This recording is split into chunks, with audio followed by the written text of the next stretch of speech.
Hello, my name is Barry, and I am going to be the host of today's Introduction to Vetter webinar for administrators. And so I'd like to begin by first pointing out all of the ways to contact support. If maybe you need help with anything whatsoever, have any questions at all, we are always here to help, and we are more than happy to. You can reach us by phone at 844-483-8837. You can also reach us by email at support@vettersoftware.com. And finally, I want to make sure that you are signed up for our help desk if you have not already. And you can sign up for our help desk by clicking on the blue question mark icon in the top right corner and selecting help desk. From here, you can actually click sign up and then enter your name and email. And then whenever you sign up, we will approve you and send you an email that has a link in it that says accept this invitation. And if you click accept this invitation, it will then take you to a page where you can create a password for the help desk. And then you can just use this email and that password to sign in whenever you have that information. And then you can access our help desk. Our help desk is a great way of submitting support tickets or maybe viewing existing ones that you have. Maybe you want to see some notes, check the responses. You have full control over that. And also we have a knowledge base, which encompasses a bunch of different articles that are basically how-to guides on how to do a lot of different things in Vetter. And you can just click on the knowledge base and then just search for a keyword that you may be interested in and go and view that article. So those are the ways to contact support. But I want to begin first by showing you the navigation shortcuts that we have. And the navigation shortcuts can be seen at the very top of the screen. So if whenever you look at the screen, this right here is going to be your clinic location. And if you have multiple locations, this is where you can actually toggle between the multiple different locations that that your username is added to. So that's what that is. Right here would be your name. It's a drop-down menu of your name. And this is where you can go to either maybe view your profile. If maybe you need to change some of the information right here, you can just click edit profile to change that information. You can capture your signature at any time. And then you can also, even reset your own password if you may need to.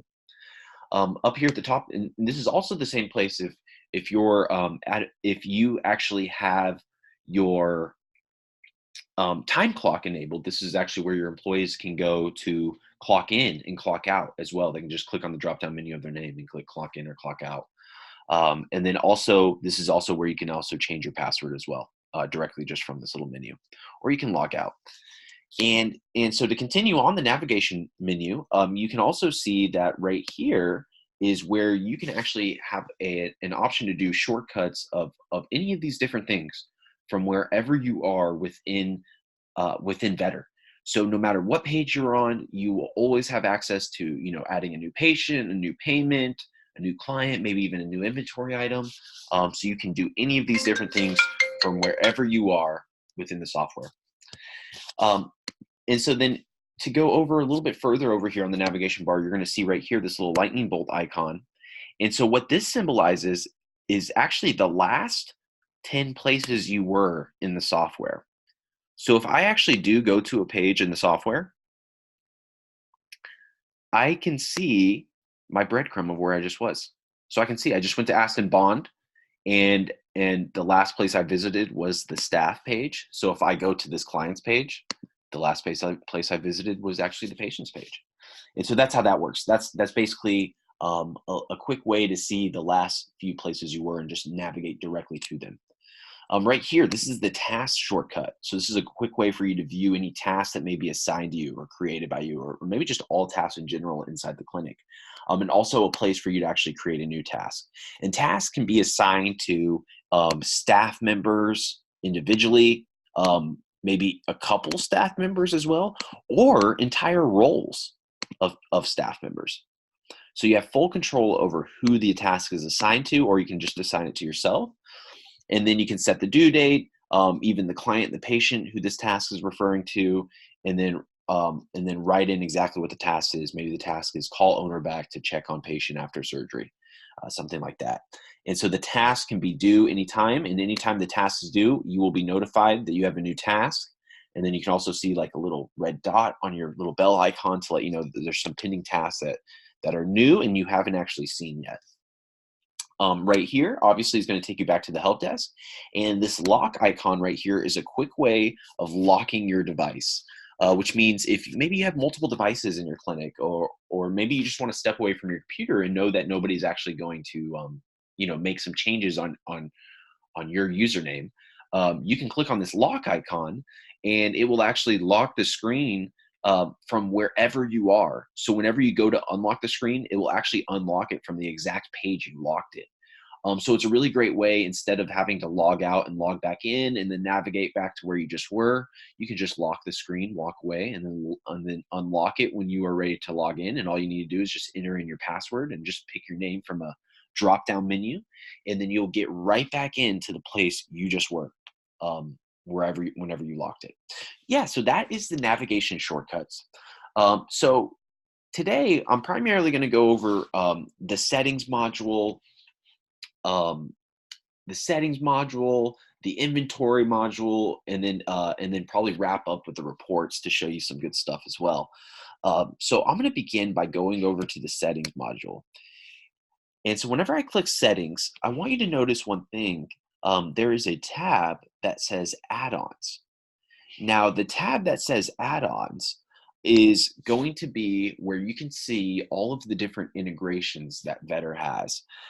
And so we actually provide a little description next to each of these integrations. If maybe you aren't familiar with what exactly the integration is, we have a little description that will let you know exactly what it is. For example, so the Card Connect integration. So this add-on allows you to process credit card payments from your customers using Card Connect. So Card Connect basically is a payment processor that we're integrated with, and what that allows you to do is to record payments using a Card Connect payment type. And so whenever you record the payment in Vetter, it actually charges their card and actually will process the funds over to your account. And so another really cool thing about this is you can actually put cards on file in Vetter and then use the payment type, client, like Card Connect card on file. And what this will do is it will allow you to actually see, it will allow you to enter in your client's card information on their client profile. And then and so basically there will just be a token of that information. So we actually won't keep the card numbers in Vetter. So there's nothing to worry about. But yeah, at any time you can just charge that card whenever you need to. So you don't actually need the client to present their card to charge. Another cool thing is if you email invoices, you actually, there's a pay online button. You actually allow for online payment. So you can actually email an invoice if you're using this integration and have the client pay for that invoice online, using a pay now button, and they can just enter in their card information online from their house and they'll pay for the invoice. So there's a lot of different cool things. And that's just the tip of the iceberg with the payment processor. We have integrated lab integrations where you can actually have submit lab samples and have the results come back to the record in Vetter. You can actually order from different suppliers in Vetter too. We have a few different suppliers that we're integrated with where you can actually place the order in Vetter and they will actually process that order and send it over to you. And then whenever you receive the order, you can post a receipt of that order, and all of the items from that order will then be posted to the items you already have in your inventory. So you can actually map it to where those items you order, the stock with the lot numbers and the expiration dates, every single thing will automatically just be uploaded over to the items that you have in the inventory. And so there's a few different integrations that you can take a look at, and of course just use the description to figure out a little bit more about what they may be about, what all they entitle.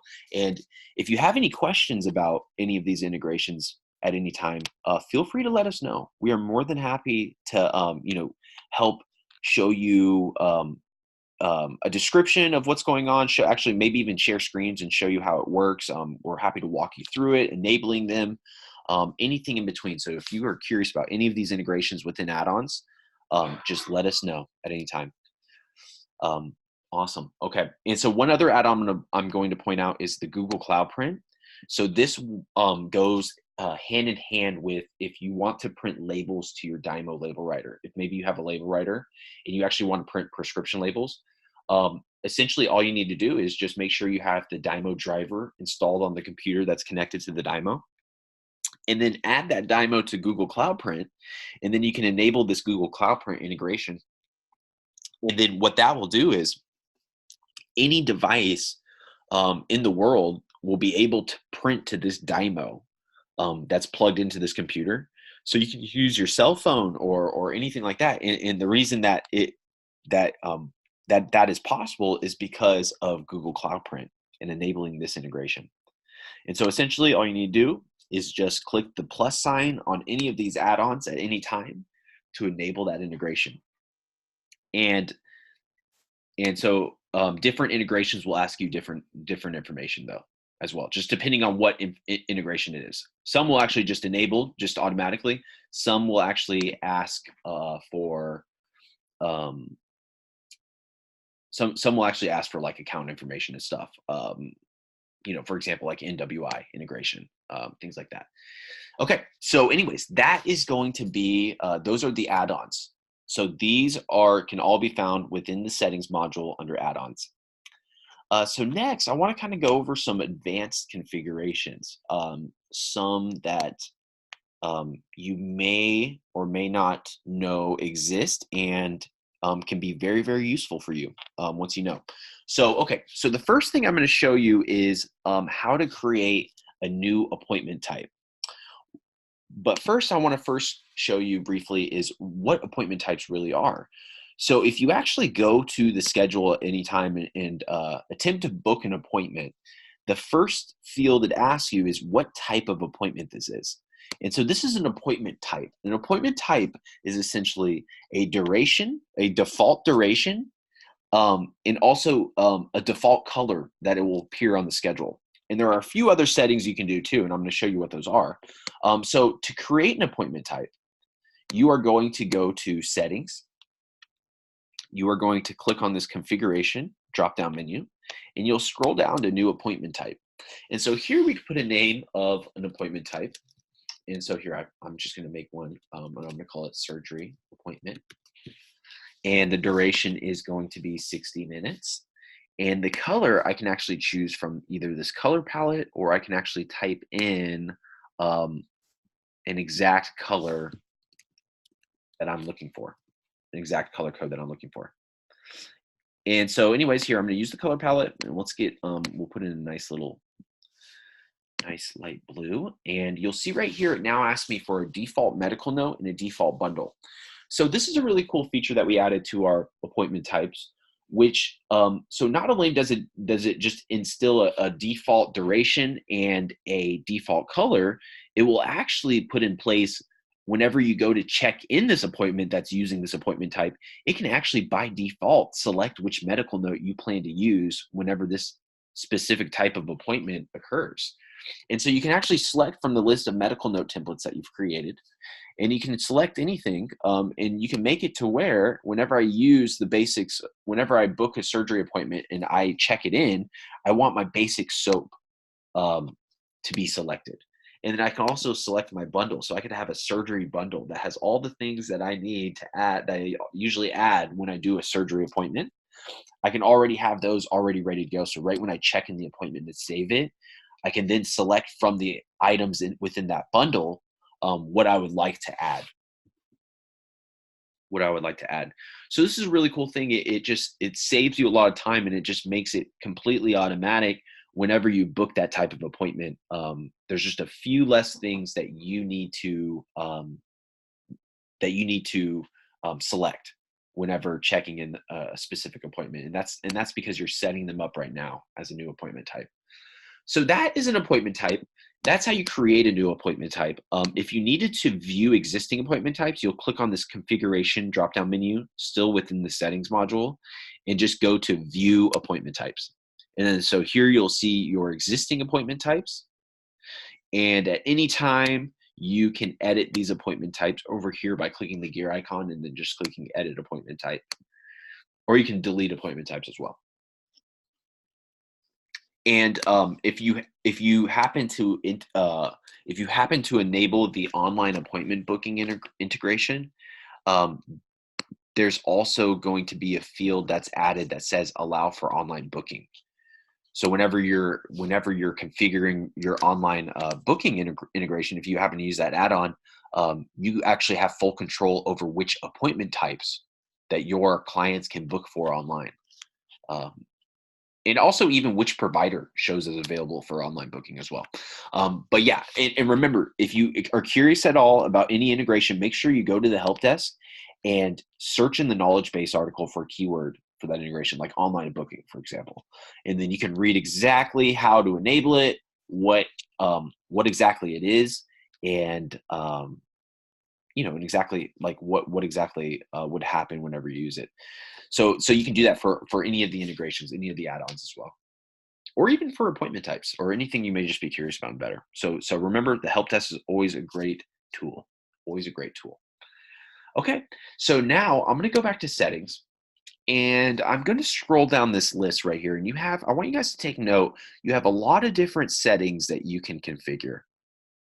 For example, check-in billing. So whenever you go to check in an appointment, what do you want to occur? Do you want to by default create an estimate, or maybe you want by default for it to create an invoice?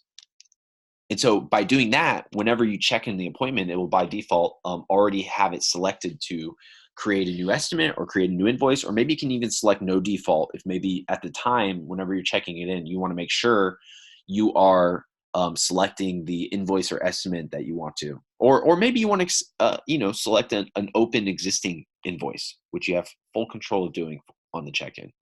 So anyways, there's a couple different configurations. If you scroll down, like something like date format, what appears on your invoice footer, all sorts of things. But the one I want to point out is I want you to make sure that you have your services location set correctly. So this is going to be, and by the way, we do the same thing as for the add-ons we do for the configurations. We provide a description as well for you to get a little bit more details as to what this setting is, basically what it does and what it's all about. And so I wanted to point out, services location, you want to make sure it's set to, if you guys are a brick and mortar and all of the services are done on premise, make sure it's set to on premise, or maybe if you're a mobile clinic, you can set it to mobile. And what that does is it already sets the location of the invoice automatically whenever you go to check in an appointment or generate an invoice. It's going to set the location of that invoice to either maybe your client's address or your actual address that you have entered for your clinic. And so this goes hand in hand with taxes, setting up your taxes. So there's a location on the invoice, and so that location on the invoice needs to fall within the jurisdiction of your tax in order for the tax to be automatically applied. So that's something to take a look at. Now, on the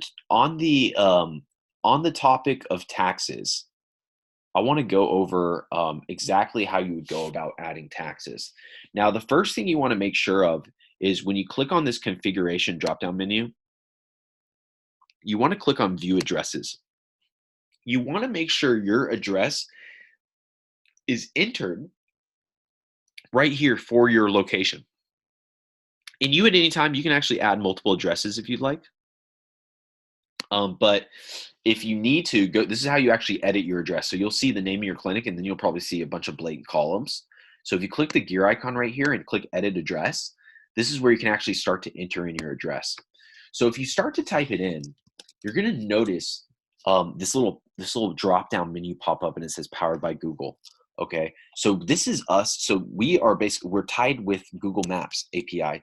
And so you at any time, if you see this list that says powered by Google, make sure you select one of these options underneath. And so that way, whenever it comes time to actually add your taxes, the software will be able to tell exactly where this address is located.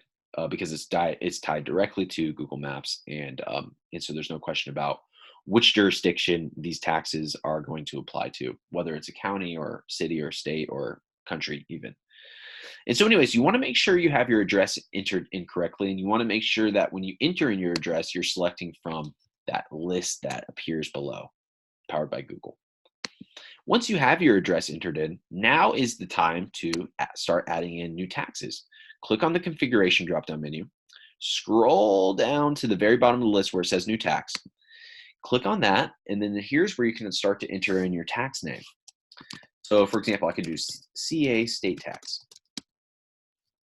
And here's where I can put my rate, 7.25%. I can put the type to state, and then my jurisdiction is going to be whatever this type is. So if the type is state, my jurisdiction is going to be California.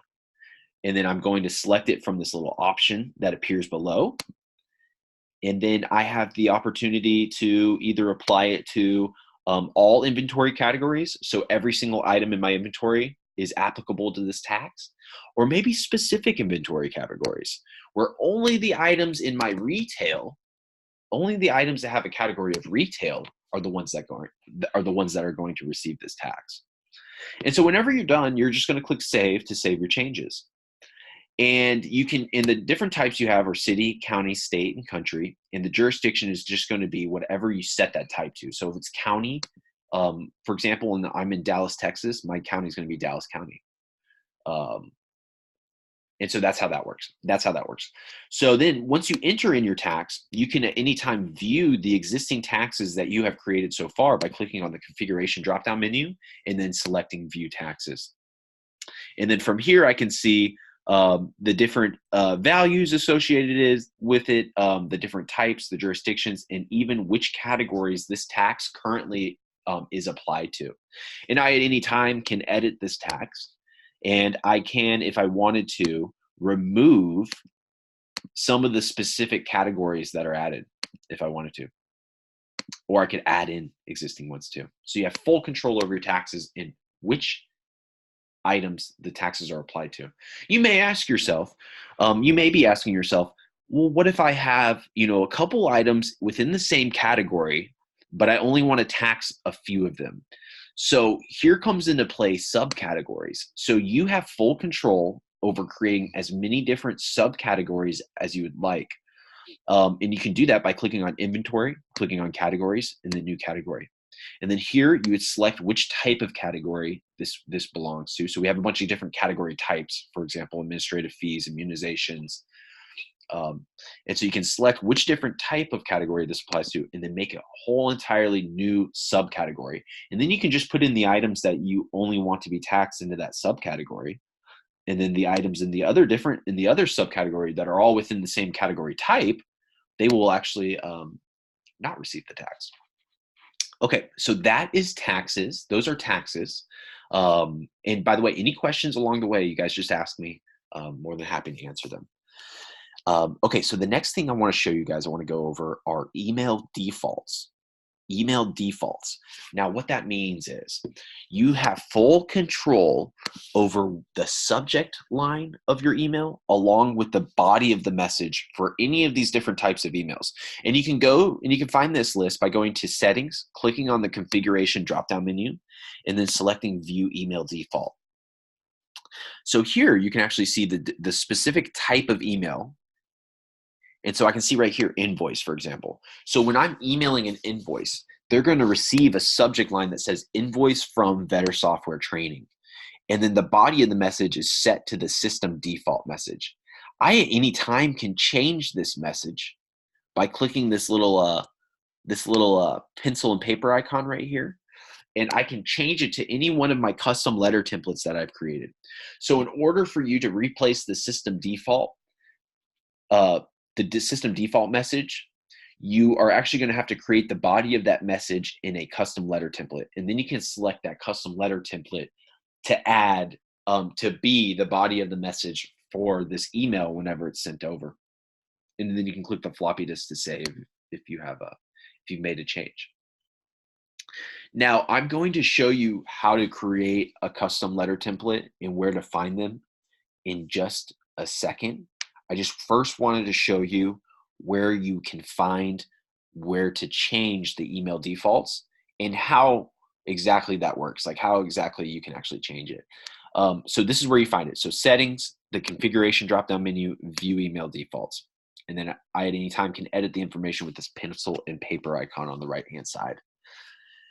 So those are email defaults. Now I want to hop on over to the staff tab right now. Okay, so the staff tab.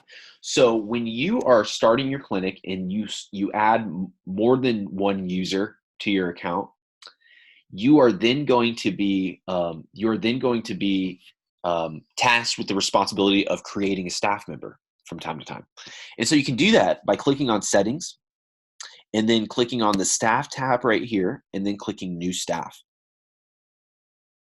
And so this applies to if you're on the unlimited plan. So if you have unlimited staff accounts on your system, you'll just click staff, and then you'll click new staff, and then basically it opens up a page where you can take the name. You are going to be asked to set a specific role for them. So there are different roles in Vetter whenever you go to add a staff member, and the different roles can actually have different permissions. And it's fully customizable by yourself. So you actually have full control over what any of your staff members can or can't do at any given time. The only role that will always have all permissions is going to be the administrator role. So anybody added as an administrator, their permissions will be everything. They will be able to do every single thing. So you want to make sure you put them in the correct role that you would like. Pay type, hourly or salaried. So this comes into play. You're going to want to set the pay type as hourly if you plan to have your employees use the time clock. And so if the pay type's set to hourly and the time clock's enabled, then it will actually ask them to clock in whenever they log in. And you have full control over the settings of the time clock as well. So here, I'm going to get another tab going. Let me show you. I'm just going to briefly show you what that looks like, by the way. So if I'm at the time clock, if I'm at the add-ons, if I go to settings and then go to add-ons and then scroll down to time clock, you'll notice that you have these options to where you can, clock in, round the time down to the nearest minute, clock out, round the time up to the nearest minute, and then you can also automatically log out users when they clock out. So there's a couple different settings whenever you enable an add-on. Okay, so back here we can put in the license, DEA information. The email is going to be required. This is what they're going to use to log in. That's their username that they use to actually log into Vetter. And then you can put in any other information that you want. You can have them set to where they cannot log in after hours. You can also have them display on the schedule. If maybe on the schedule you want them to have their own column on the schedule where they can actually book appointments within their own column. That's where you can set display on schedule. And then the time zone, you can either have it set default to clinic time zone, or maybe they're a remote employee that works in a completely different state than you. So you have full control over setting what time zone they see whenever they look at different timestamps within Vetter, whether it be the schedule, given date of records, anything like that. You have full control over what time zone they see. Right here is where you can actually, when they do start clocking in, your employees do start clocking in, you'll start to see their timesheets fill out right here. Here at any time, you can actually add a new timesheet or view the existing timesheet and edit any time entries that they have. Maybe they messed up, they forgot to clock out, and so you need to go back in and fix that timesheet. And so whenever you're done, I'll show you whenever we get to the reports module, there's actually a report you can run for your timesheets for all of your employees. Okay, so I mentioned a role. So I mentioned when adding a staff member, adding a role. And I also mentioned this is how you actually add a staff member on an unlimited plan. Now, if you actually go ahead and edit your subscription, so if you're not unlimited, but you need to add a couple more users, you can click on subscriptions and then edit subscription. And then this is where you could actually go about adding So this one you can actually see, but it would be different if you're on the pay-as-you-go plan. You actually see a drop-down menu for staff that where you can actually add more users. And then whenever you add more users, they will appear right here under the view staff, and it'll say unassigned staff. And then you just go click this little gear icon to the right of it, and then click assign staff. Now, I want to focus on permissions now. So every staff member is given a role whenever they are entered into the system. You have control over what they can and can't do for that role. And so if you go to settings and then click on permissions, you can scroll down to which role that you would like to change and then click this pen and paper icon on the right side. And so here we can actually give them and take away any of these different permissions. For example, like right here, can change patient status, can delete patient record. So if we wanted the staff member to be able to delete patient record, we can give them, we can just put a check mark next to can delete patient record. And so you can go through here, and there's a bunch of different little sections that you can expand, and you can make sure that they are able to do anything that you want them to do. And then you can also make sure that anything that you don't want them to do, you can disable the permission for. So you can make sure that there is never a time where a payment or an invoice could be deleted. So they could have full control of creating a new invoice, but I'm not going to give them the permission to delete the invoice or the payment, for example. And so there's a bunch of different little permissions you can give them and take away. And if you're ever curious about having them, if maybe you need them to do something in particular and you're not sure which permission, yeah, just let us know. Contact us. We'd be more than happy to coach you on exactly which permission you would need to enable for your staff member to do what they need to do. Okay, so that is permissions.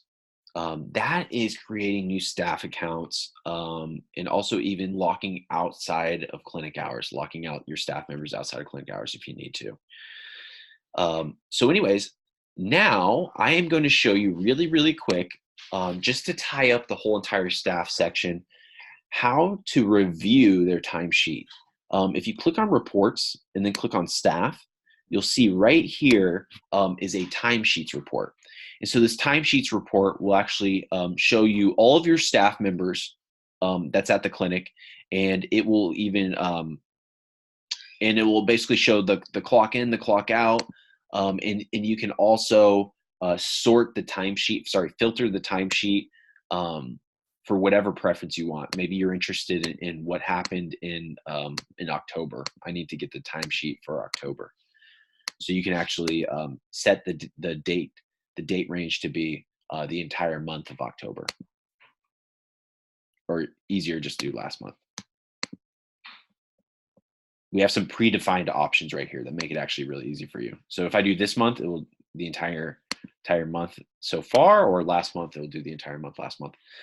So that's how you would filter the timesheet. This is how you actually run the timesheet. And when time comes, you can actually print or download this timesheet if you need to. So you have full control over exporting the timesheet as that arises. Okay, so that you guys let me know if you have any questions on the staff section, setting permissions, enabling the time clock, or reviewing timesheets. You guys let me know if you have any questions at all. I'm more than happy to cover that. If not, though, I am going to go back to the settings module, and I want to introduce templates to you. I want to show you where to find them, and then basically what to do with them, really. So this is what you're going to do. You are going to click settings, and then you will click templates right here. And then whenever you want to create a new template, you'll click new template right here. And so here you can actually title your template. And then you'll notice that you have a couple different types of templates that you can create. So you can do a bundle. A bundle is a grouping of inventory items. So basically what that means is you can actually add in a bunch of different items into a bundle. You could even opt to use custom prices in the bundle instead of using the default price that's on the item in your inventory. So if you individually add the item in your inventory, it's going to use the price that is set as the base price within the inventory. But if you add the item to a bundle, you can actually set a custom price. And then so whenever you use this item when using the bundle, it will actually show you, it will actually display the custom price rather than the default inventory item price that's on the inventory. Now, what a bundle looks like whenever you do actually add it to the patient's profile is actually a really cool thing. It allows you to not only just add a bundle that's an entire group of inventory items all at the same time. It actually allows you to select which ones to add in or which ones you don't want to add in.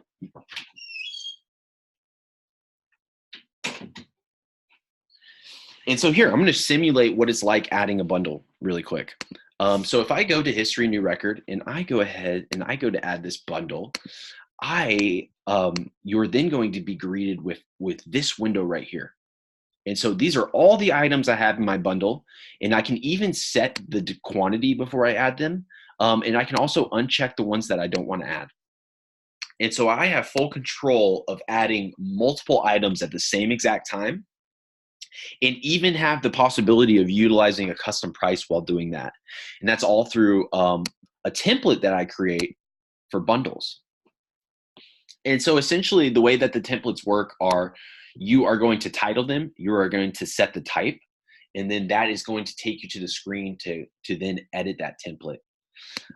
So another one we have content snippets. So content snippets are essentially a group of text that you can add in all at the same time. So if there's in this basically is to save you time from having to type, maybe you type the same thing over and over again. Well, a content snippet, you can already have that pre-written out, paragraphs of information already pre-written out, and then just within 2 clicks of a button, you can actually add that content snippet directly to your medical note, to your SOAP. Any of the fields of your SOAP, you can actually add that content snippet to. Or maybe to your letters that you have. You can just add the content snippet into the letter template that you already have going. So to create a content snippet, you essentially would set the type as content snippet, and then add in a title. And then that will take you to a screen where you can actually type in whatever content that you want. And then you click the save button when you're done.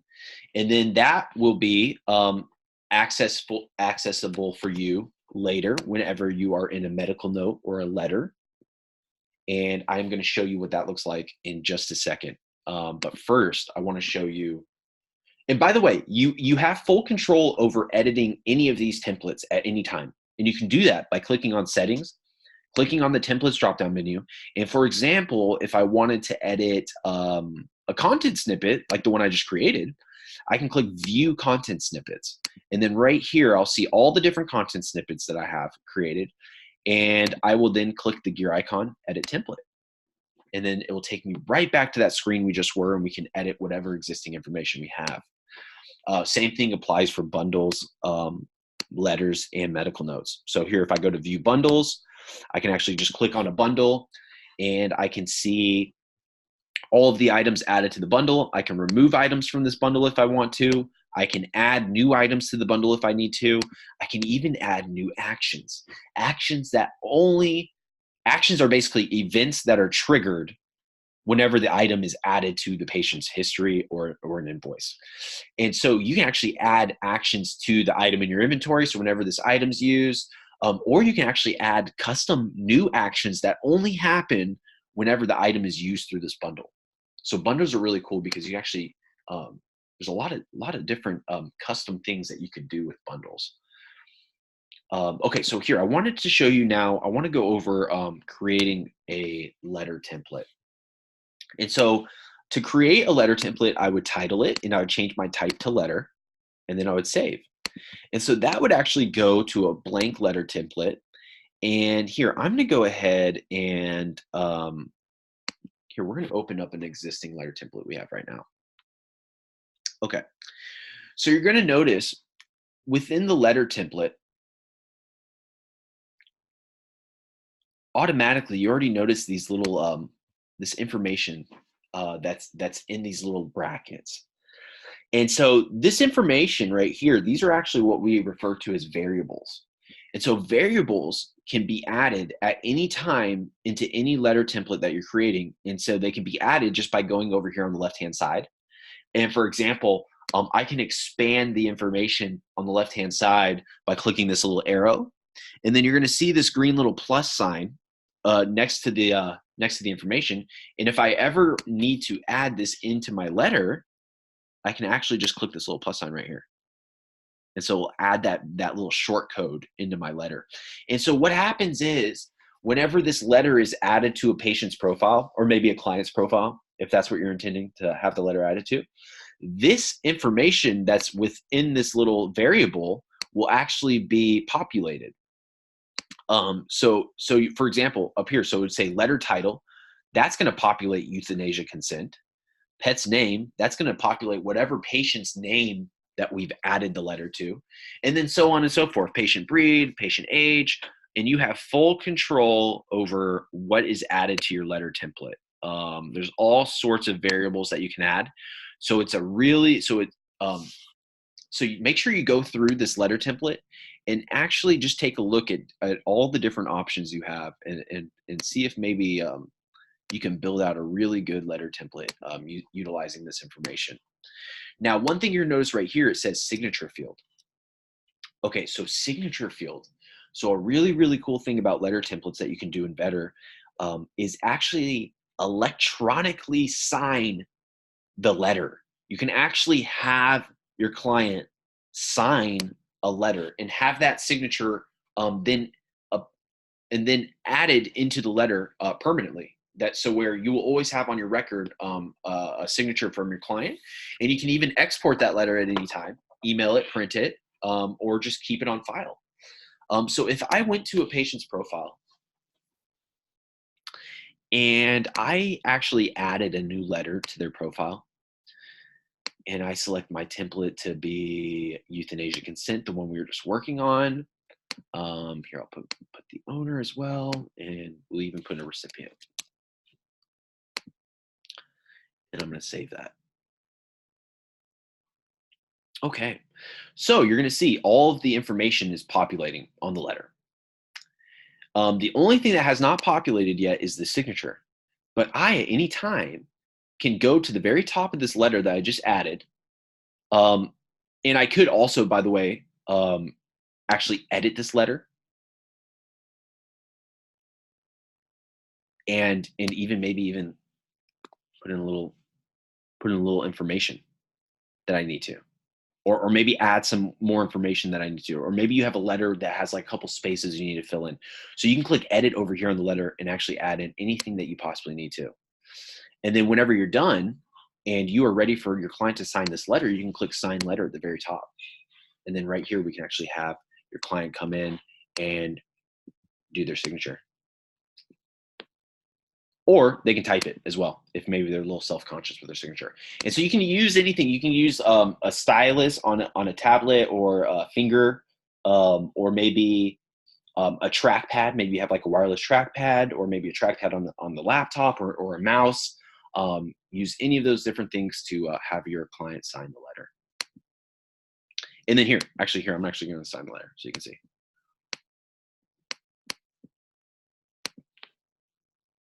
Okay. And then whenever the signature has been saved, it will be added to the letter, and we can either clear the signature if we want to, or we can go ahead and we can just export this letter right now, or we can just keep it on file, keep it stored. Okay, so common uses of letters, what you would actually probably be creating. For example, maybe a discharge letter. So whenever your client is leaving, whenever your client is about to leave, you can actually, through checkout, export not only the invoice that they just paid for, but even a discharge letter for them to take home. So you can print it or just email it over to their email. Maybe prescriptions that you need to send out, written prescriptions you need to send over to have filled, or maybe spay/neuter documents. Anything like that, consent forms, anything like that, you can create letters for. So there's a lot of different options you have, and a lot of different things that you can do with letters. Now there are more options available when you add the letter to a patient's medical note. And so here, I'm going to expand and I'm going to explain by this. So we see right here, right? So we have like attachments. We can put attachments in if we need to. If I wanted to, I could drop those content snippets into the letter. Remember, I showed you guys the content snippet. Like for example, I can just drop this abscess checklist right here. So I could drop in these content snippets. Now there's a lot of stuff I can do for this letter, but there's even more if you happen to add it through a medical note. In here, I'm going to show you what that looks like. So if I go over to a medical note and I'm going to go to view records, medical notes, and right here we have our annual canine exam right here. And so you'll see I have the same documents tab on the medical note that I do on the patient's profile where I actually go about adding a new letter. So if I add a new letter through the medical note,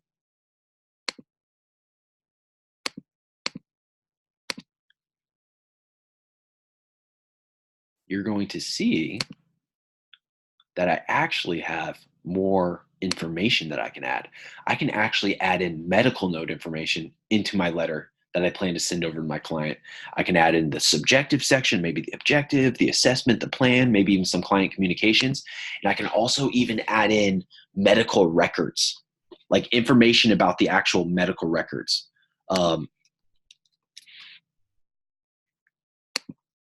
Like for example, so if I drop in this prescriptions, if I drop in the prescriptions variable from the medical records, that is actually going to populate this information right here, the actual prescription information. So there's a lot more stuff that you can actually add to your letter if you utilize adding the letter inside a medical note. So you can actually pull the medical record information or even the medical note information into your letter as well. So that's a really cool thing too. You'll see right here, we actually have a table set up. And you can add tables into your letters and you just utilize this little table wizard right here at the top. And so essentially how this works, how this table wizard works, is if you click on it and then you click table, it's going to ask you how to like set up the layout of your table. So if I did this, for example, I'm going to have 5 columns with 2 rows. And then in here, I can actually add in some information that builds out a table to maybe keep your letter a little bit more organized, And so I also want to highlight one other thing though. One other thing is you may create your letter template and you may need to create a letter template that's pretty much the exact same thing as the letter template you just created, but you want to have a couple different minor changes on it so they're actually different. You can do that. You can easily do that. You can build out your first template, and then you can go here to settings and then click on the templates drop-down menu, view letters. And then from here, you actually can go to the gear icon next to the letter that you wish to duplicate. And then you can actually select, here, for example, here, I'll go to Barry's letter actually. And we will actually duplicate Barry's letter and I can actually right here change my title. So Barry's new letter. And then I can save it. And so what that's going to do is it's going to duplicate all of the information that I already have in Barry's letter and then, but create an exact copy of it so I can make further edits and then save this edition of it. And then they're 2 entirely separate letters, but I didn't have to go through the trouble of completely rebuilding the second letter. I just simply duplicated the letter and then made my edits from there. Okay, so that is okay. So that's letter templates. That is how you create letter templates, how you can edit them, how you can sign the letter template when need be, and what different options you have available to you when you happen to add that letter using a medical note, like within the medical note. Now, on the topic of medical notes, you can create a medical note template the same way you would create a bundle, a content snippet, or a letter. Click on settings, click on templates, and then right here, new template. And then right here is where you would actually create a medical note. And so here, I'm going to call this one Barry's medical note. Well, we'll call it Barry soap. And so now Barry soap has a type of medical note. I can put a description if maybe when I'm viewing all of my medical notes in my templates, if maybe I'm, you know, maybe I need to figure out a little bit more information as to what this medical note is about because the title isn't descriptive enough. You have control over writing what the description is to help you later on know which one you should be editing and which medical note is which. But I'm going to leave the description blank and I'm going to click save. All right, so now it's going to load a screen that looks similar to our letter templates, but in just a couple different ways. You'll notice that on the side, it says subjective, objective, assessment, diagnostic, holistic. And so you can expand any of these options to have even more options. So I can expand this to see more options, and then I can expand it even further to get even further options. Now, the way that this works is this right over here, this blank screen, this is your actual medical note template that you're building. And these are the options you have to add into it. So for example, if I click on coughing, it will add it in over on this right-hand section. And then I can do exercise, I can do feces. And if I wanted to, I can at any time drag the order to be exactly what I was looking for it to. You'll notice when you make your changes, they'll be saved automatically. You'll notice that they will be saved automatically. And so when you start typing in your medical note information, you actually have control of adding in default text.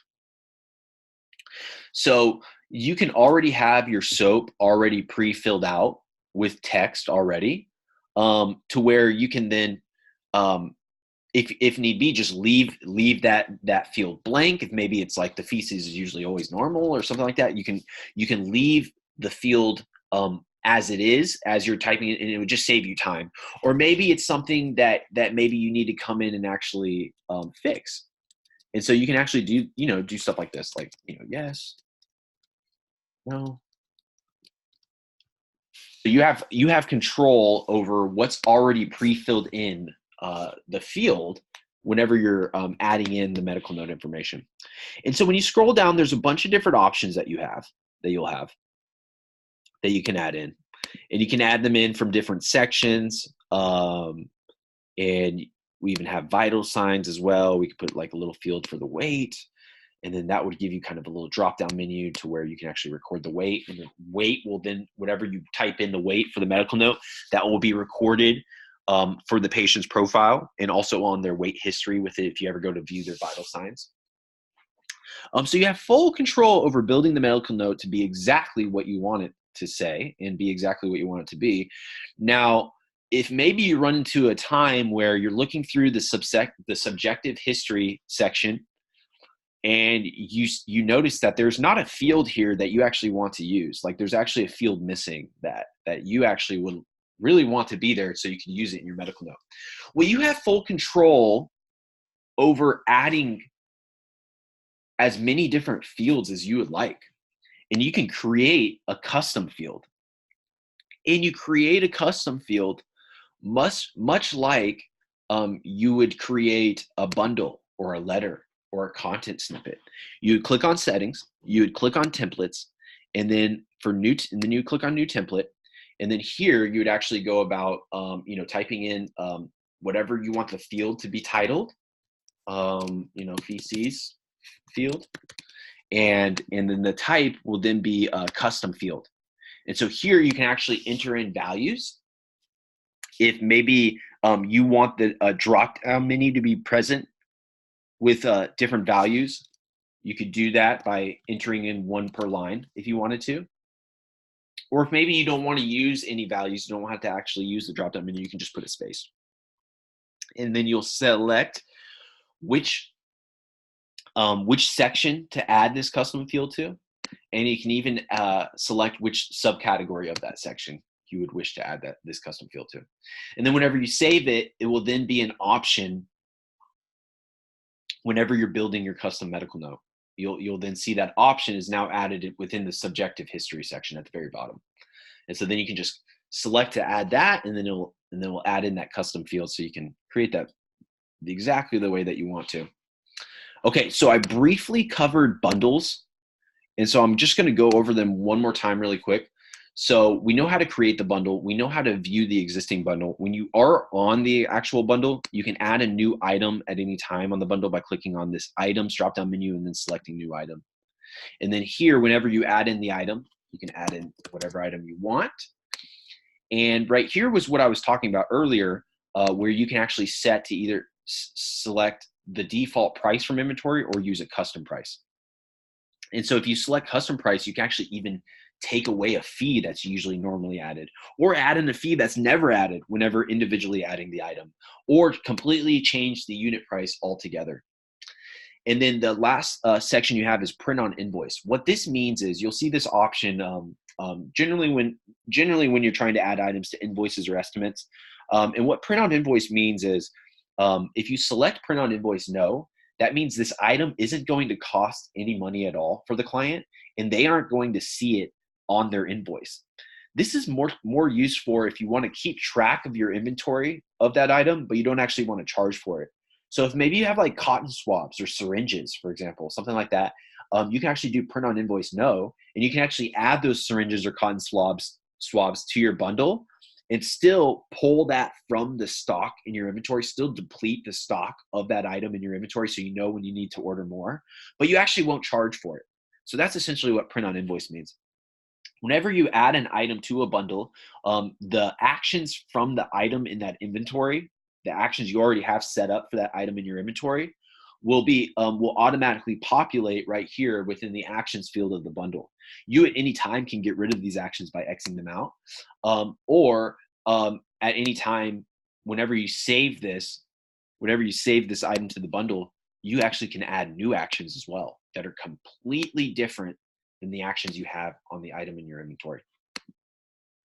So this is a bundle. This is basically a bundle. So this is building out a bundle. And you saw earlier what it looks like whenever I go about adding a bundle to a patient's profile or maybe an invoice. All right, so on the topic of inventory items, I want to switch on over to the inventory module now. First things first, I want to show you how you can go about searching for your inventory. The easiest way to see items that are already listed in your inventory would be to go over to this search bar in the top right corner and to type in the first three letters, or just start typing in the item that you're searching for, and then you'll start to see items that are in your inventory that match that search parameter. And so I typed in RAB because I was looking for my rabies vaccine stock. And then I anytime can click on it and it will take me directly to that item in my inventory. Another way of looking at what items are currently entered into your inventory for what categories is you can actually go to click on inventory, click on this quick edit drop-down menu, and then select a specific category you may be interested in. So if I select immunizations, I can see all of the items I have that have the category that are within the category type of immunizations. And so I can see right here, I have my DA2PP, my rabies, my Bordetella, my lepto. So I can see all of that existing information. I can even see the balance I currently have on them.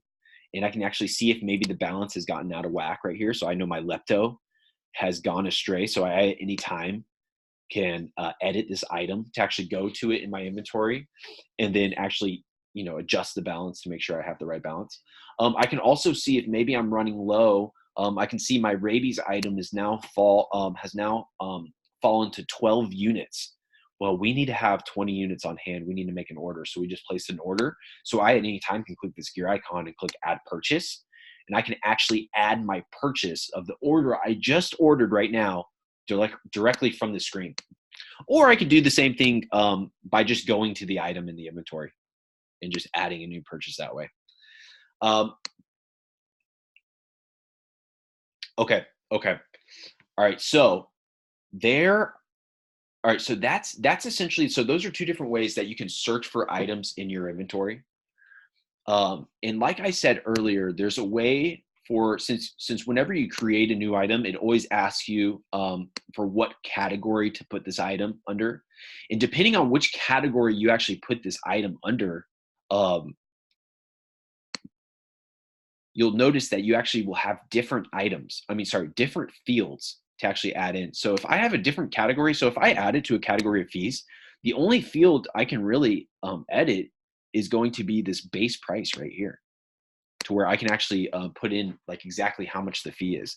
And so if I create a fee right here, if I create a new item and put the category as fee, that opens the door for me to add a fee to another item that I create. So for example, if I switch the category back over to, let's say vaccinations, I can now click on this fee field, and here's all of the fees that I've added in. So I, at one time, added a new item in my inventory, called it injection fee, put a category of administrative fees, and even put, and so now I can actually add that fee in. So my $5 injection fee will be applied to this item whenever I add it either to an invoice or the patient's history in the future. Okay, so categories. How do we create new categories? I showed you guys briefly earlier how we can do that. You can do that by clicking inventory, clicking on categories, and then clicking new category. And so that is how you can actually create a new subcategory. You can view your existing subcategories and edit those by clicking categories, view categories, and then going to that specific category type. So if I went to immunizations, I can see I only have a category, a subcategory of vaccinations under it. But if I go to any other category, for example, here, let me show you. If I go to any other category for like other non-medical, for example, I can see all of my different subcategories that I have here and how many items are actually currently within that subcategory. And then I can edit this category by clicking the gear icon and selecting edit category. So here I can actually even change the type that this subcategory is currently under, and all of the items within that subcategory will then be transferred over to this new category type. Or I can change the name of the subcategory or even the description that I have as well. Okay, so that is inventory categories. That's like a quick overview of creating, editing, and deleting categories. Now I'm going to go over, I'm going to go back to the inventory, and I am going to go over adding a new item and what those fields mean whenever you're going through that. So you can add a new item by clicking inventory, new item, or up here at the top, you can utilize the shortcut that we have and just click new inventory item from wherever you are. Okay, so here you'll type in the name of the item. This is going to be the name that the item will be listed as in your inventory. So when you click on inventory and search through your inventory, you're going to be searching for this name. This will also be the name whenever you go to add it to a patient's medical history, to a patient's medical records. Will also be the same name if you add to an invoice. So it's pretty much the same thing. So this is the name you search for generally in Better. The display name is what's going to show up for your client. So anytime your client sees any type of correspondence, or maybe like they receive an invoice, or maybe just some medical reminders, some medical record reminders, they are going to see the display name. So the display name is what is going to appear for your clients. The name is what you're actually going to be searching for in your inventory when you go to add that item. The category. So I showed you guys where to create new subcategories if you need to. And so you will actually designate which category this item that you're creating falls under. Controlled. So this means, is this a controlled drug or not? If it is, you can select yes. And if you do select yes, you actually have a report called the controlled substances log, and that will actually keep track of this item whenever you use it, any adjustments you make, purchases that you make. It will just fully log that within that report. And then you have full control over setting the concentration, the dose range, the dose. You'll notice that the print on invoice option appears here, so you can actually set it within the item in your inventory. If you know you never want your client to pay for this or see this on the invoice, I can set it to no. The base price. So the base price is what you are selling this item for per the base quantity that you set. So for example, if I have a rabies vaccine that I'm entering, my rabies vaccine would probably be one vaccine. And then my base price is what I'm charging the customer for one vaccine. So if I'm charging him, like $50 for one vaccine. My base quantity is one vaccine. My base price is $50.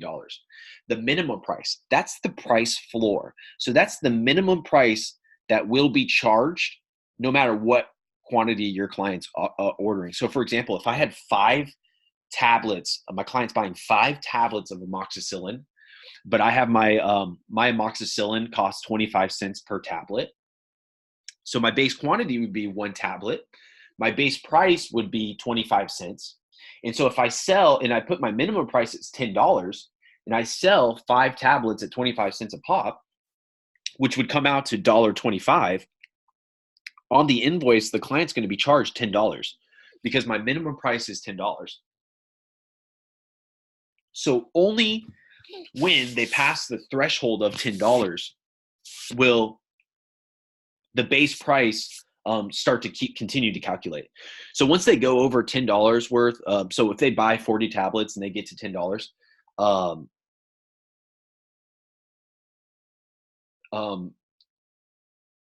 when they buy 40 tablets and they get to $10, if they buy 41 tablets thereafter, then they would be charged $10.25. And so essentially that's how that works. The minimum price is a price floor.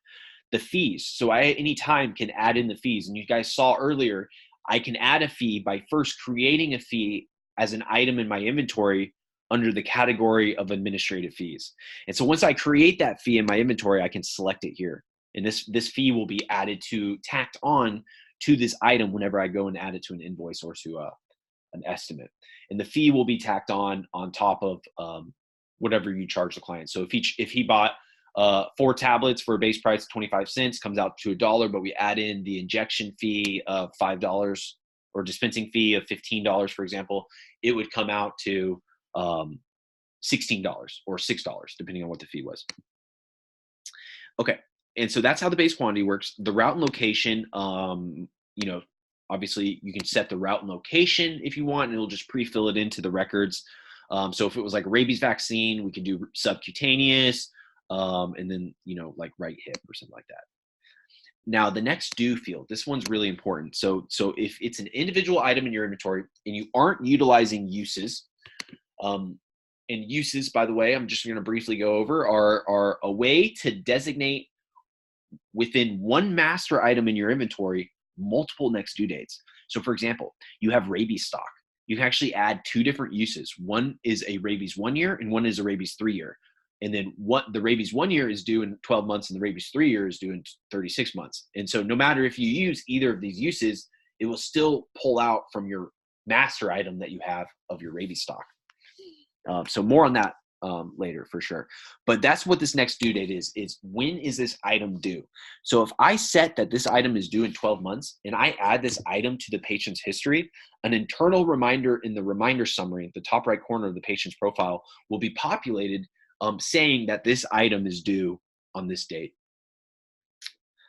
So you have And so I'm going to discuss reminders a little further under actions in just a second.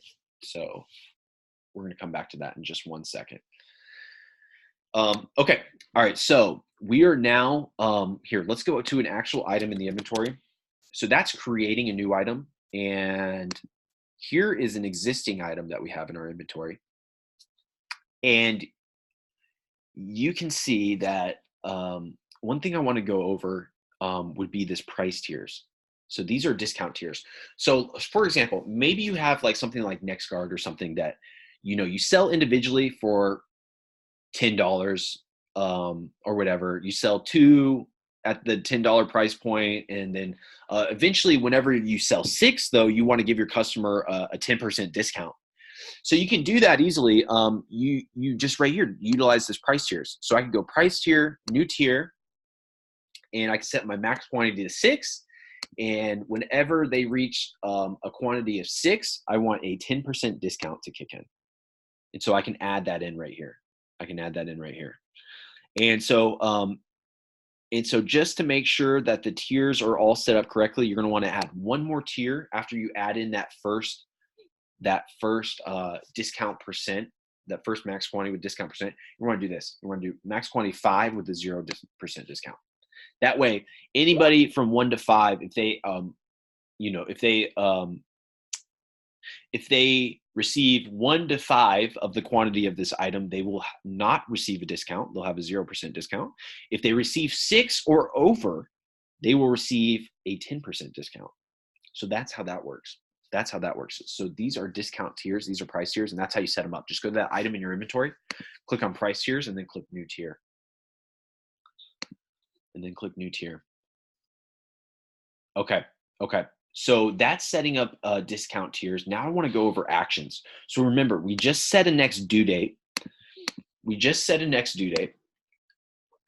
So if I need to, or if I wanted to, and you see right here, guys, we actually set up uses as well. So we have 1 of 2, 2 of 2, and then animal sheep. So this is what we have set up for this item. And they all have different next due dates. So you can actually go about creating a reminder sequence where the 1 of 2 creates a reminder for the 2 of 2.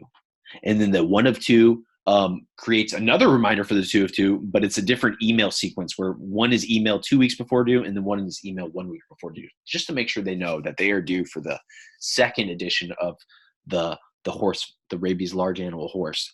And then right here, you'll notice we have it looks like a perpetual reminder setup. So you can set up a sequence where the 1 of 2 creates a reminder for the 2 of 2, but whenever the 2 of 2 is used, it just perpetually creates a reminder for itself. And so that would kind of translate this back. Just imagine the 1 of 2 is the rabies 1 year, and then the 2 of 2 is the rabies 3 year. So the rabies 1 year can create a reminder for the rabies 3 year, and then the rabies 3 year can just perpetually create a reminder for itself after it's used. So to create an action, you're going to click on this actions drop-down menu, new action. And then here, if it was a reminder, I would set the action to create reminder. And then here I can say type email reminder when using this specific item. When using this specific item, I would like to create for another item or this item. And if you choose another item, you can actually go ahead and select whichever item you wish to create the reminder for. And then the due from is going to be, so the 1 of 2 is next due in 1 month. The 2 of 2 is next due in 12 months. So if I wanted the 2 of 2 to be due 1 month later, then I'm going to set date rabies large animal horses 1 of 2 is due. So that means my 2 of 2 is due a month later. Now, if I wanted my 2 of 2 to be due a year later, because the due date of my 2 of 2 is 12 months, then I would say date rabies large animal horses 1 of 2 is given. So that's the difference between the due from fields. It's when is this item going to be due? Is it going to be due based off of the next due date of the item that was previously the first item? Or is it going to be next due after the due date of the second item? So that's what those net due from fields are. And I can help you. I know that might be a little complicated. And we can help you at any time. If you ever have any questions about this, just let me know. I can help walk you through that. But I hope that makes sense. I tried to explain it as simply as possible.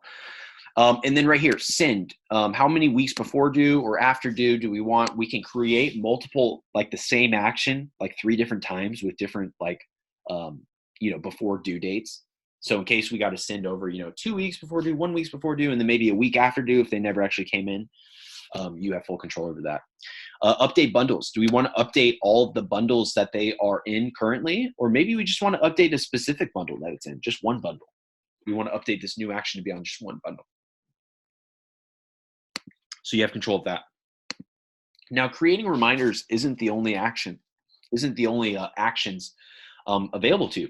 You could change patient status, for example. So you can actually, for like maybe your euthanasia item, you can have an action that changes the patient's status to deceased and then deactivates the existing reminders if you want. And remember, actions are events triggered whenever this item is added to either an invoice or the medical history of a patient. Create alerts. You can actually put alerts on your inventory item. And so when you create an alert, you can create an alert for maybe expiration, however many days before due, or you can actually create another alert for low balance, however many units are remaining. And you'll find the alerts on your inventory dashboard. So whenever you click inventory, the alerts for your items are automatically going to appear here. And so I can see automatically my Moxie tabs, this lot has already expired. It's like it's about 2 years old now. So I could, if I wanted to, go click on the Moxie tabs, go to my purchases, view my purchases, scroll down to that specific lot that's expired, and I can find this lot right here. Well, actually, this one right here is actually expired as well. And so if I wanted to, since I see there's 4 units remaining on a lot that's expired that I don't actually have, I can click the gear icon to the right side of it and click adjust balance. And I can make the actual balance 0. And I can even put a reason as expired. And I can save that. And that will actually take that off of my system. So I no longer have a balance on that system. So that's how I can clear expiring lots. And I can easily do that because I have an alert as an action set for that inventory item. And I at any time can click on my inventory dashboard to, it will automatically be opened up to view all alerts. But I can actually change it to just view low balance, for example. And I can see right here, my brand new item. Okay, so on our brand new item, we have a balance of 80 tablets, but we need to have at least 200 in stock at all times. So I could, place my order, purchase some more, and whenever I receive that order, I could go right here to this gear icon and click add purchase. And then from here, I can actually add in the purchase that will actually add inventory into my stock. So I can put my manufacturer, lot number, expiration date, quantity, cost as well. Or if maybe I'm using an integrated supplier, I can actually click the gear icon and click add to order. So I can actually add the items that I'm low balance in currently directly to an order in Vetter, where I can place that order to, MWI, for example, and they would actually, that order would actually be submitted to them, and they would actually ship that order over to me. And then whenever I post my receipt, you'll no longer see this item listed under the low balances because the stock is now updated with my most recent purchase just because I added it to an order. Okay, so that's a little brief overview about the actions. Sorry, not actions. The alert action. So I want to go back to actions. I just want to go over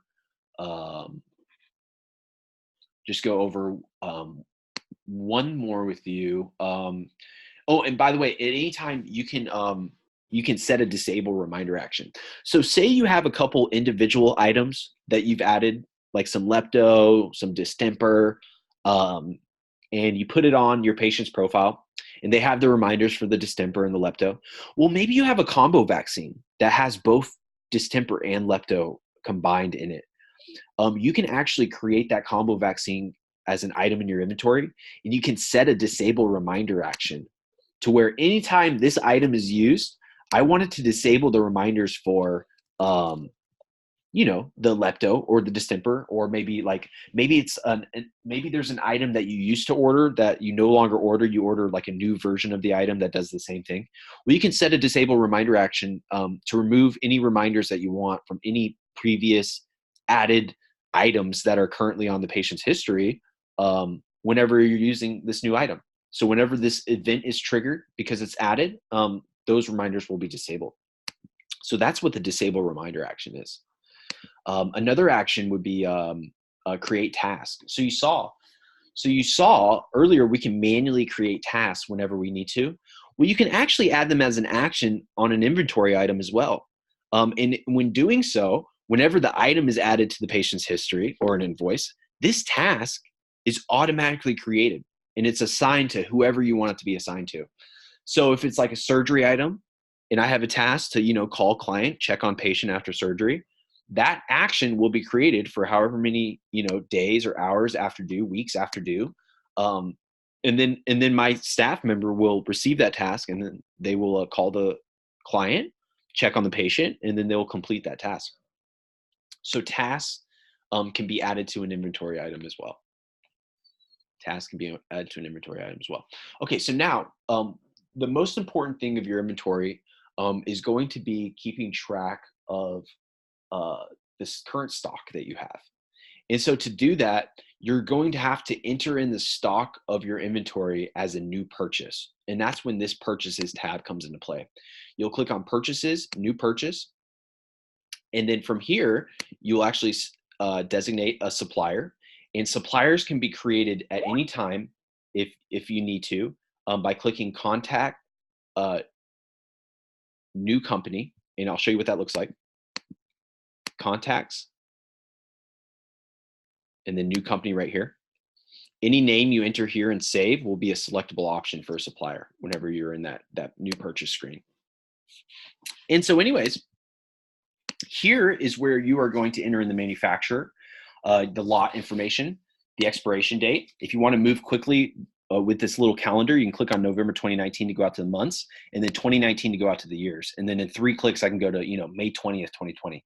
2020, May 20th. And so that's a quick way of using that calendar.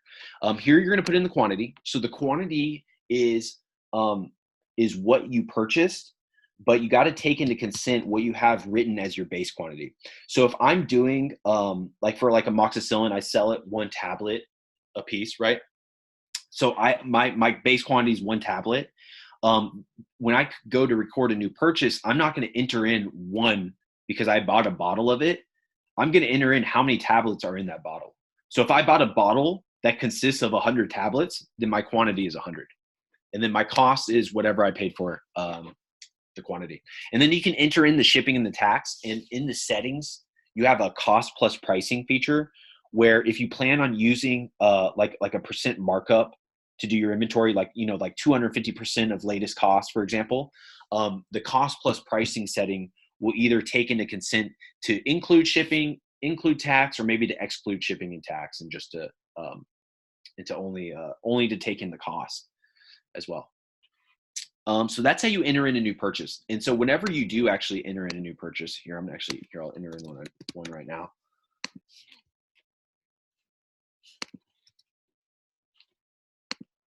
You'll notice that your current balance is updated. And then if you click purchases, view purchases, you can see all of the different purchases that you currently have entered into the system. And so anyways, now if you make sales before adding in purchases, or maybe you make an adjustment the wrong way, there's going to be a time where maybe the inventory number, the overall number in your inventory doesn't match the sum of each of the balances for each of your specific lots within your purchases. These 2 numbers actually need to match. And so if for some reason you've maybe sold a couple without actually putting in the stock first and the numbers get off just by a little bit, you can easily fix this.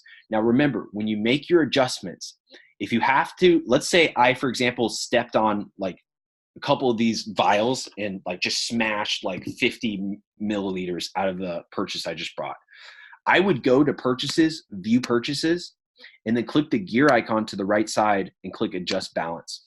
And so from here, I would actually say my actual balance, and I can then put in the actual reason why. Anything discarded, defected, other, monthly. Here I'm gonna do discarded, stepped on half the batch. And then so you'll notice whenever I put my adjustment, it's going to adjust the overall balance because it's adjusting the lot specific balance as well. So right now, these numbers still don't match. 97.5 does not match 96.5. To make an overall adjustment, to adjust this number right here, you're actually going to click on this adjustments tab right here and then click new adjustment. And so here I can actually say, hey, my balance is actually 97.5. And then you can put a reason, just a monthly adjustment, say. And so now my current balance matches the sum of the balances that I have for each of my lots. Okay, so that's a quick overview of purchases. If you need to, by the way, at any time you can delete your purchase. You can even edit your purchase as well. Editing the purchase would be like actually what you purchased. So this isn't a way to adjust your balance, right? So if I had to adjust my balance, I'm going to click the gear icon and select adjust balance. I'm not going to go and edit the purchase and then change my purchase to be smaller than what it was or smaller than what it is. Okay, so that is a quick overview on purchases, adjustments, You at any time, you may be integrated with NWI or maybe even like Patterson, eShelf, something like that. Um, to create an integrated supply order, to create an order for integrated suppliers, you're going to click on inventory. You are going to click orders and then click new order. And then here you'll select your integrated supplier, whatever it may be. And basically it's going to take you to a screen that looks like this. So here, let me actually put in, let me start an order. And so it's going to take you to a screen that looks like this. And so what you're going to do is you're going to click items, add item, and then you're just going to search for the item that's in the catalog of like NWI, for example. And so it will populate all of your NWI catalog. You just search for the item. You can select it, and then you can just save it. And then whenever you're done, there's going to be an option up here to submit the order. So essentially, that's how you actually are going to go about adding in a integrated supplier order. Is going to be through inventory, orders, new order. Now, if you received a shipment that's not from an integrated supplier, the best process for that would be to actually go to that item in your inventory and then click on purchases, new purchase. You don't want to go through the whole entire order process for a non-integrated supplier. It would be much quicker if you just go directly to that inventory item and add it in as a new purchase. Okay, so receipts. So whenever you actually submit your order to NWI, they're actually going to receive the order and they're going to ship it over to you. So when you receive that shipment, that's when you're going to come here and click on receipts, new receipt. And so here is where we can do that supplier. We can actually grab a specific order that's available. So you'll do MWI, you'll probably do Patterson. You'll see the list of orders that you've already submitted. And then when you are ready to create a receipt for one of those orders, it'll open up the receipt. It'll show you all of the items that were added to this order. And then from here, you can actually edit this item. And the first time you add it, you're going to set which item in your inventory this item you order from NWI or Patterson post to. But you only need to set it the first time. So whenever you generate a receipt after setting that up, like the second time, whenever you place an order, it will automatically already have it populated where it's going to post to. So then it's as simple as just, creating an order, submitting an order, creating a receipt, posting the receipt. And then all of the inventory from that receipt will just populate into the item embedder. So those are the different orders and receipts, and even mapping to an existing inventory item. And that's done right here in the post to field. So that's done here in the post to field. And you have control over the quantity that you received and even the ones that you plan to stock. So maybe you received 10, but I can only stock 9. And that's, it's just the way that life is because it came to me defected. So you have full control over receiving your order, and then having the software post it to en masse to each of those items in your inventory.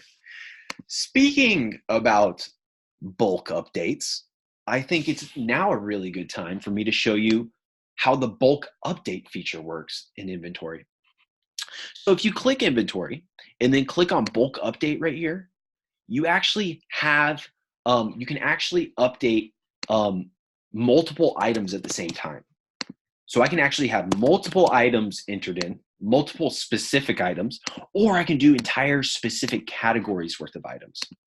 And I can say every single item in my boarding category, I want to update and change the control status, or maybe change the fees that are associated with that item, or change the next due dates on each of those items, or change the print on invoice status. I want to make them all print on invoice. No, I don't want my client paying for any of these anymore. Or I can create an action that's added to every single one of these items. And those actions can be any of the actions I was showing you earlier. So I can, set sex to de-sex. If maybe it's a neuter item, it's a whole entire neuter category we have for some reason. So you can do actions, you can remove actions. Another really cool thing we added is the increase price. So you can actually increase an entire category's worth of prices, or maybe specific items, but you can increase the entire price by 1%. And you can just do that by clicking update and then increase percent or increase price. And so that's a really cool way of updating a lot of different things at once is inventory bulk update. Okay, so I am going to wrap up the meeting today by discussing reports, Now, reports can be found by clicking on the reports module, and you can give your staff members access or disable their access, not only to just the reports module, but actually to specific reports. So you can actually give them access to just like one report if maybe you just need them to see one report, but they don't need to see all of the billing details. So you have full control over that and permissions. So if you click on reports, you're going to notice that they are all grouped by function. So you can actually, so for example, if I was curious about a report that tells me all of the rabies tag numbers and information for specific patients that I have in any given time period, I can click on patients. I'd probably find that within patients, and then it'd be here under rabies summary. If it was the controlled substances log I was curious about, I would find that under inventory. And so you'll notice that they're grouped by function, but we also give you a description to tell you exactly what this report is and what you are going to plan to see. So for example, this inventory summary, this report lists all of your inventory items and their prices. So if I ran this inventory summary right now, I could see every single item that's entered in my inventory. I can see what current balance they have and currently what the price is listed under. And so essentially to run these reports, you're just going to click on the name of the report, and then it's going to run it, and you'll get all of this information. So here's my inventory summary, and I can see all of this information, the balance, the unit price, the minimum price, and I can export it anytime to print or download. Most reports are actually going to have some options to filter them by. And all data is actually provided in real time. So the second you run that report is the data that you are going to be receiving is that second, the report in real time, that second. All data can be exported to CSV files and then printed to a PDF as well. CSV files are used in your spreadsheet software. So you could open it up in Excel, and you have all this data laid out into different tables. Now, if I go to billing, I could see my billing reports. So for example, my accounts receivable. So this is going to be a report that shows me all of my clients that owe money and how far along they actually have been owing money. And I can filter this report by clicking filter. I can actually say, you know what, I want to know who all owed money back on October 31st. And then right here, I can even set my total due to be at least $1 because I don't want to see anybody who has a credit. I just want to know who all owes more than $500, and then I'm going to send them a statement because I don't need to send Nancy a statement. She only owes $1. It's just going to. So you have full control over doing these different filter options. Now these filter options are going to be found within a few different reports, and they're all different. So if I ran my transactions detail, so it's going to run a transactions detail for today. But I have control over filtering this transactions detail to be the entire last week as well if I wanted to. And then I can get this information about the transaction summary, the payment summary, items that were invoiced. I have all this information, and I can do it by filtering, or I can export it. I can download it. I can print it as a PDF. That's what the print is. The download will be a CSV file where I can then open it in Excel or Google Sheets for that example. So now I want to review some common reports. I just showed you the accounts receivable. The accounts receivable, a great way of seeing who all owes money. And if you wanted to, you could en masse send email statements to every single person, or you can just select a couple different ones. But I can email statements to every single person on my accounts receivable, and I'll send them a statement saying, "Hey, you owe this much money.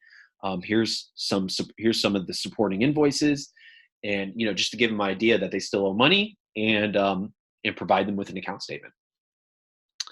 And then you can obviously export it as well. You just export the entire report if you need to review it later. Another common report is going to be the end of day reconciliation. And so you can see by what the description describes as table summarizes amounts billed, payments received, write-offs recorded, and returns recorded by the type of payment. So this is a really good one to reconcile your records and deposits. And so this is essentially what it looks like, is it's going to tell you the amount invoice and the payments received, all for today. I can filter this by any day though, if I want to. I can filter it by a date range, or I can filter it by a actual specific day. And so we can use this report to reconcile. So this is a really good one to run at the end of the day. This is a really good report to run at the end of the day. The next report I want to go over is going to be sales by provider and payments by provider. Maybe you offer your provider incentives on everything that they sell and do. And so maybe you need to track their sales by provider. So if you run the sales by provider detail, this will actually show you all of your provider's production. And then it'll be detailed out based on the actual provider. So I can see right here. So I can see Jason Green, Siggy Solomon, and then I can have, and those are then added together as a total. So I can see what all my providers are producing. And so this is a really great way to keep track of your provider's production. So these are the sales by provider. So these are the items that my providers are invoicing. Now, this isn't necessarily the items that my so these are the items that my providers are invoicing. Now, if I wanted to see a report that shows me the payments that my provider are producing, you're going to see, you are going to look at payment by provider. So this report is going to list all payments and credits received during any selected time period. And then you can also see how these payments were applied towards products and services sold by each provider. And so just to take a quick note, this report excludes any taxes and refunds applied to partial payments. And so here, we can see right here, the payment by provider, I can filter it by any dates that I want to. It is going to give me a brief overview of the category types that my provider has received the payments for during this time period. And then I can scroll down and I can see the actual payments that they received, what item this payment was for, what category, what invoice, and the amount billed and the amount applied as well. And so essentially, these are just some three reports I just wanted to kind of bring up, but there are many reports in here. So just make sure you just scroll down the list, go take a look at a few, maybe run a few, take a look at the description to see if maybe this is what you're looking for. And yeah, and just run these reports. And then if you have any questions at all about, like, you're trying to do, run this specific report or do this certain thing, where should I go? What should I look for?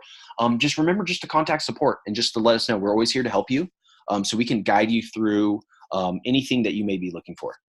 We are always here to help. So anyways, guys, I'm going to wrap up right now. And if you guys have any questions, feel free to ask them. I want to remind everyone to sign up for the help desk. If you haven't already, you're going to click on this blue question mark icon and select help desk whenever you are inside Vetter. And then from here, you'll just click sign up at the top of the screen. And whenever you enter in your name and your email and click sign up, I will approve you, as long as the email you are using is the one that is associated with your account in Vetter. I will approve you, and then yeah, you'll get an email, and then you click accept this invitation, and you can create your password and sign up in the future. All right, and to contact support. So if you guys ever have any questions, need help with anything at all, our phone number is 844-483-8837. And if you need to email us, if that'd be more convenient for you, you can always email us support@vettersoftware.com. And so anyways, I hope you guys had you learned some really good stuff today. And I just want to let you know, again, we are always here to help. So if you have any questions after watching this video, just let us know. We're always here to help. So I wish you the best luck, and I can't wait to work with you in the future. Thank you.